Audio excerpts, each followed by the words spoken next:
Australia মহাদেশে অবস্থিত একসময়ের ধনকুবের দ্বীপরাষ্ট্র নাউরু আজ বিশ্বের অন্যতম দরিদ্র দেশ।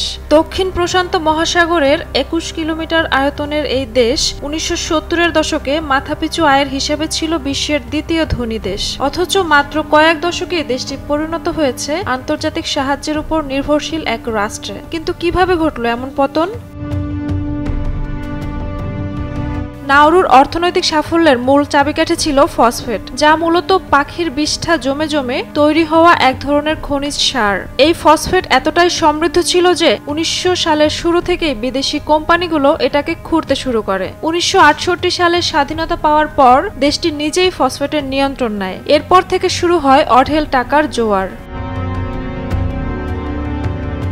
সরকার নাগরিকদের জন্য আয়কর তুলে দেয়, বিদেশে গিয়ে পড়াশোনার সুযোগ দেয়, চিকিৎসা খরচ পুরো ফ্রি করে দেয়। কেউ কাজ করুক বা না করুক সরকারের কাছ থেকে টাকা ঠিকই পেত।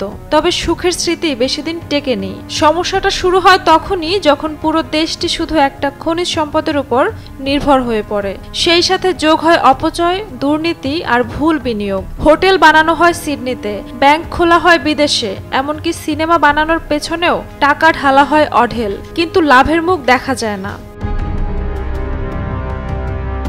এর মধ্যে আবার বিশ্ববাজারে ফসফেটের দাম পড়ে যায়, আর খনন এত বেশি হয় যে দ্বীপটির প্রায় ৮০% জমি একেবারে বসবাসের অযোগ্য হয়ে পড়ে। খাদ্য উৎপাদন প্রায় বন্ধ হয়ে যায়, ফলে আমদানি নির্ভরতা বাড়ে। এর পাশাপাশি উচ্চমাত্রার স্থূলতা, ডায়াবেটিস ও হৃদরোগে আক্রান্ত হন বেশিরভাগ নাগরিক। বিশ্ব স্বাস্থ্য সংস্থার তথ্য অনুযায়ী নাউরুতে স্থূলতার হার বিশ্বের সর্বোচ্চ।